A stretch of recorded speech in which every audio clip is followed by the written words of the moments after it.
HMC मतलब कि horizontal machining centre.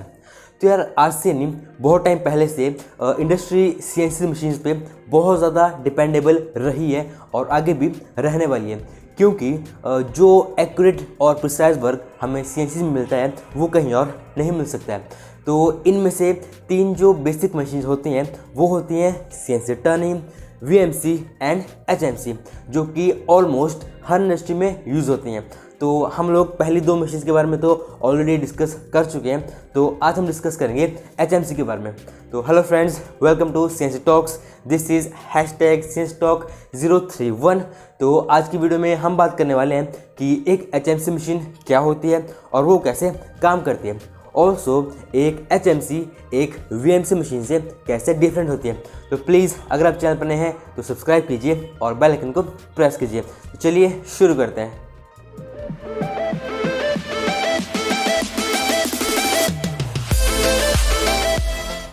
तो यार देखा जाए तो ऑटोमेशन का दौर चल रहा है। इंडस्ट्रीज़ बहुत ही फास्ट ग्रो कर रही हैं और बहुत ही एडवांस भी होती जा रही हैं। जो प्रोग्राम हम कल तक बना भी नहीं पाते थे वो प्रोग्राम हम ऑटोमेशन या फिर 3D मॉडलिंग की हेल्प से बहुत ही ईजिली बना पा रहे हैं। लेकिन अगर आपको भी इस एडवांस टेक्नोलॉजी में जाना है तो उसके लिए आपको पहले बेसिक्स क्लियर होना बहुत ज़रूरी है कि CNCs, VMCs और HMCs क्या होती हैं। तो CNCs और VMCs के बारे में हम तो पहले ही बात कर चुके हैं। अब हम बात करेंगे HMC के बारे में कि एक HMC कैसे काम करती है। तो अब हम एग्जांपल लेंगे एक सिंपल VMC का। तो देखो, एक VMC में एक हमारे पास टेबल होता है, उसके ऊपर हम लोग फिक्सचर लगाते हैं और जिसके ऊपर हमारा वर्क पीस लगा होता है। तो एक VMC मतलब कि वर्टिकल मशीनिंग सेंटर। तो वर्टिकल मतलब इस डायरेक्शन में, तो जो हमारा टूल होगा वो वर्टिकली लगा रहता है VMC में, कुछ इस तरीके से।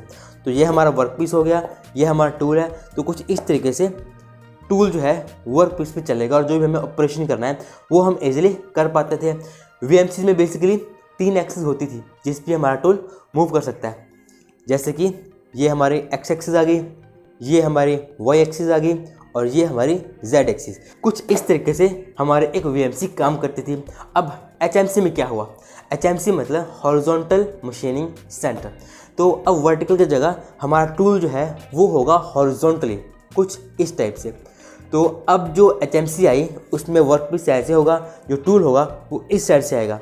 तो इससे हमारे एक्सिस जो बनी वो देखो, एक Z एक्सिस इस साइड को, Y एक्सिस इस साइड को और X एक्सिस इस साइड को। ये 3 तो आ गई हमारे 3 एक्सिस, जैसे हमारे VMC में भी होती हैं।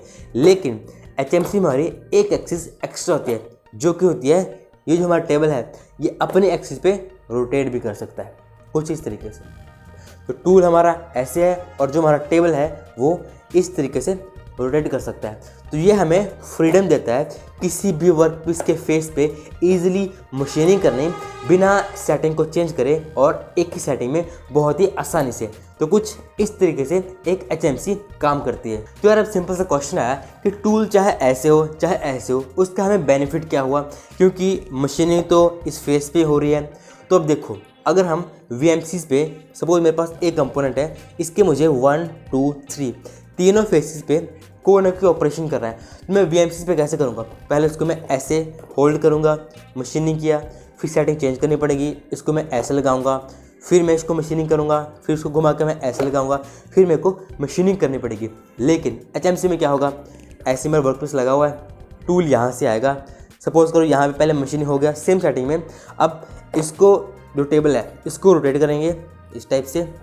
अब हमारा टूल यहाँ पे मशीनिंग कर लेगा, इसको दोबारा से घुमा सकते हैं और यहाँ से ईजिली हमारा टूल मशीनिंग कर पाएगा। तो HMC हमारे पास ये बेनिफिट हो गया कि हम ईजिली इस पर मशीनिंग कर सकते हैं। तो और एक चीज़ जो एक HMC को एक VMC से अलग बनाती है वो होता है उसका पैलेट। तो आखिरी पैलेट क्या चीज़ होती है? सपोज़ करो एक ऐसा टेबल, ठीक है, जो 180 डिग्रीज तक रोटेट कर सकता है, वो होता है उसका पैलेट। सपोज़ करो ये मेरे पास एक टेबल है, ठीक है, बीच में डाइवर्जन है। तो इस साइड को मैं एक फिक्सचर लगा दूंगा और इस साइड को मैं एक और फिक्सचर लगा दूंगा। दोनों पे मैं अलग अलग कंपोनेंट लगा दूंगा एक ही टाइम पे। तो अब होगा क्या? पहले मशीन यहाँ पे जो भी ऑपरेशंस होनी है वो परफॉर्म करेगी, ठीक है। जब यहाँ पे कंप्लीट हो जाएगा उसके बाद क्या होगा? ये पैलेट 180 डिग्रीज रोटेट करेगा कुछ इस तरीके से, ठीक है। तो जो मेरे पास फिनिश प्रोडक्ट है वो इस साइड आ जाएगा, उसमें बाहर निकाल लूँगा, और जो मेरे पास दूसरा कंपोनेंट है, ठीक है, उस पर मेरे को जो ऑपरेशन करना है वो मैं इजीली यहाँ पे कर सकता हूँ एक ही सेटिंग के अंदर। मेरे को बार बार सेटिंग चेंज करने की ज़रूरत नहीं पड़ेगी। तो कुछ इस तरीके से एक पैलेट वर्क करता है। ये हमें फ्रीडम देता है 180 डिग्रीज तक रोटेट करने के लिए, ताकि हम एक टाइम पे 2 कंपोनेंट पे भी परफॉर्म कर पाएँ। अब बात करते हैं टूल मैगज़ीन की। तो basically tool magazine basically capacity होती है किसी भी मशीन की कि उसमें कितने टूल्स वो होल्ड कर सकती है। तो जैसे कि VMC में जो उसकी टूल मैगज़ीन होती है उसकी कैपेसिटी अराउंड 10 से लेके 40 या फिर 50 टूल तक रहती है। इतने टूल वो एक टाइम पे होल्ड कर सकती है। लेकिन जहाँ बात आती है HMC की, तो वहाँ पे उसकी कैपेसिटी अप टू 100 तक भी हो सकती है या फिर उससे ऊपर भी हो सकती है। तो इतनी बड़ी टूल मैगज़ीन एक HMC की होती है। तो इस साइड को आपको दिख रही होगी एक VMC की टूल मैगज़ीन, और इस साइड को है एक HMC की टूल मैगज़ीन। तो आप देख सकते हैं कि एक HMC की टूल मैगज़ीन की कैपेसिटी कितनी ज़्यादा होती है। इसमें हम एक टाइम पे बहुत सारे टूल लगा सकते हैं, ताकि हमें एक कंपोनेंट पे अगर बहुत सारा ऑपरेशन करना है बहुत सारे डिफरेंट टूल्स के साथ, वो हम ईजिली कर पाएँ। तो अब हम बात करते हैं एक्सिस की। तो जहाँ एक बेसिक VMC 3 एक्सिस होती है, मतलब कि X, Y और Z 3 एक्सिस, वहीं एक HMC 4 एक्सिस होती है। जो उसका टेबल जो है वो रोटेट करता है ना, वो उसकी 4th एक्सिस होती है। लेकिन अब टेक्नोलॉजी इतनी एडवांस आ चुकी है कि VMCs भी अब 5 एक्सिस में आती हैं। उसमें 3 एक्सिस तो वही होती हैं, और 4th एक्सिस में उसका टेबल भी रोटेट करता है, और 5th एक्सिस में टेबल उसका टिल्ट भी करता है।